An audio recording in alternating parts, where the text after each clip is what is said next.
بسم الله الرحمن الرحیم. السلام علیکم خوږو قدرمنو کتونکو، زه عبید فضل د یو ادبي خپرونې سره ستاسو په درانه خدمت کې حاضر یم. خوږو قدرمنو کتونکو، لیکوال کوم چې د معاشرې سترګې ګڼل کېږي، د معاشرې په ترقۍ او بدلون کې د لیکوال یو لوی کردار وي. دا وخت زموږ سره په سټوډیو کې د کاټلنګ د سیمې یو ستر شاعر، پوهه شاعر فضل کریم پروانه صاحب چې دی، هغه نن زموږ په سټوډیو کې میلمه دی. فضل کریم صاحب د ډیر وخت راهسي خپل شاعري کوي او د دې وطن هر اړخ چې دی د خپل قلم د لاندې راویستی دی او د پښتو ژبې په خاصه توګه باندې خدمت کوي. د هغې نه به پوښتنه کوو. السلام علیکم. وعلیکم السلام. بسم الله الرحمن الرحیم. دا راته ووایئ چې د کم وخت نه مو شاعري شروع کړې ده او په مختصر الفاظو کې زموږ د کتونکو سره خپل تعارف وکړئ. زما فضل کریم نوم دی او پروانه مې تخلص دی او د کاټلنګ اوسیدونکی ما او د ادبي جرګې کاټلنګ سره تعلق ساتم. په هغې کې زما د شاعرۍ د پروان چې دی نو په هغې کې نور زیات شوی دی او ما شاعري چې دی نو تقریبا زه په څلورم جومات کې چې ما دا شاعري شروع کړې ده. فضل کریم صاحب، په لنډو ټکو کې راته په ادب باندې رڼا واچوئ، خاص کر په پښتو ادب باندې چې یاره ادب څه شی دی او په دغه حواله راته په خپل هغه لنډ خیالات چې دی هغه شریک. ادب یو داسې جامع لفظ دی چې په دې کې د معاشرې ټولې زمونږ چې کومې ناستې پاستې دي او یا زمونږ ملنا جلنا چې ورته وایي او د معاشرې یا کم د مشرانو خبرې یا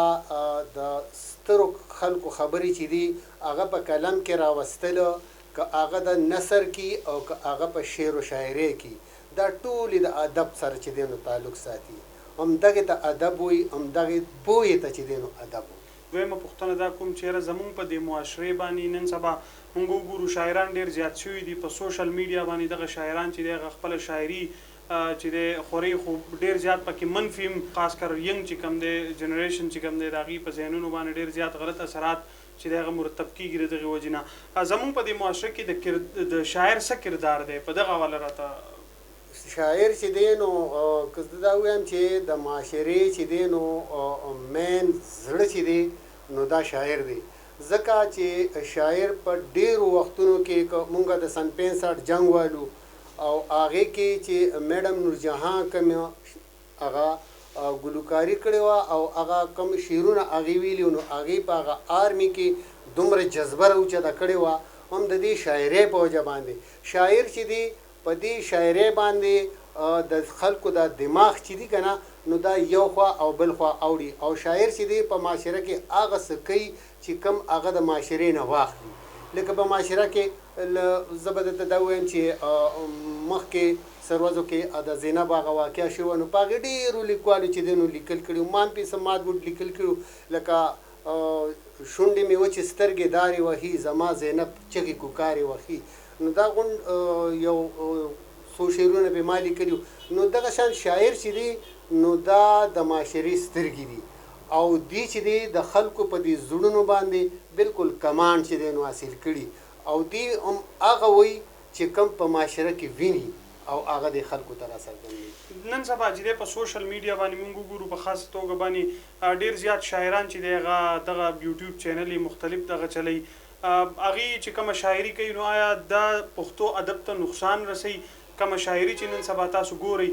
په دغه حواله ووایئ چې یاره ستاسو په دغې څه نظر دی؟ یاره بالکل داسې شاعران پکې شته چې هغه د پیسو دپاره لګیایي. نو چې کومه شاعري د پیسو شي، کوم شي د پیسو شي نو هغه خامخا معاشرې ته نقصان رسوي. لکه نن سبا کنګ وګورو زموږ چې کله په ادبي ټولنه کې مونږ ناست یو نو زموږ چې کوم مشران شاعران دي هغې مونږ ته دا وایي چې بهی شونډې او زلفې او سترګې دا چې دی نو دا اوس دا شاعري چې دی نو ختمه ده. شاعر هغه دی چې هغه د معاشرې عکاسي وکړي، په معاشره کې څه کېږي اونچ نیچ ښه بد هغه کېږي او هغه خلکو ته به ګوته کړي. نو دا کم شاعران چې د پیسو دپاره لګوي نو واقعي چې دا پښتو ژبې ته هم نقصان دی او زمونږ د معاشرې ته او ینګ کول ته هم چې دی نو نقصان دی. پروان صاحب خبرې ډېرې وکړئ، څه به داسې شریکوئ مونږ سره چې یاره مطلب هغه ستاسو په خپل هم ډېر زیات خوښي او تاسو غواړئ چې یاره هغه مطلب دا د خلکو سره شریک کړئ؟ یو نوی غزل دی: ای لږ خو په خندا شه لږ هوښیار شه کنه مړه، لږ خو په خندا شه لږ هوښیار شه کنه مړه، غوټې د تندي لر کا بس یار شه کنه مړه، او فروټ به کم ګبین به کم بانه به زما جوړه شي فروټ به کم ګبین به کم بانه به زما جوړه شي او در به شم تپوس له لږ بیمار شه که نه مړه او سیل له به دې بوځمه کالام ته او یا مري ته سیل له به دې بوځمه کالام ته او یا مري ته او کارونه سر ته نه رسي اوزګار شه که نه مړه او زما په ایلویو سره داسې په جړا شولې زما د ایلویو سره داسې په جړا شولې او خلک به خبر شي لږ کلار شه که نه مړه زما د ایلویو سره داسې په جړا شولې او خلک به خبر شي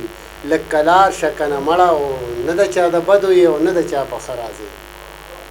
نه د چا د بدو یې او نه د چا په ښه راځې نو دومره څه ناڅه خو لږ په کار شه که نه مړه او پاکې جامې واچوه لږ سڼه سترګه هم وکړه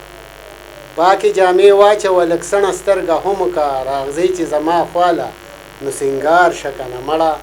او ای پروانه منمه چې تا توبه ویستلې ده ای پروانه منمه چې تا توبه ویستلې ده خو خیر دی سترګې پټې که خمار شه که نه مړه ډیره مننه پروانه صاحب موږ له د وخت راکولو کتونکو څنګه چې تاسو د دې خبرې واورېدې د دې د وینا مقصد هم دا دی ښه شاعر هغه دی چې هغه د دې معاشرې ښه او بد چې دغه خپل قلم د لاندې راولي په دې معاشره کې داسې څه ښه کېږي څه بد کېږي په هغې باندې چې دی هغه خپل قلم چې دی هغه استعمال کړي او هغه قلم د دې معاشرې د سوکالۍ د دې د ترقۍ او د دې د بدلون دپاره په کار راولي د یو بل پروګرام دپاره خپل کوربه عبید فضل له اجازت راکوي د لوی الله په امان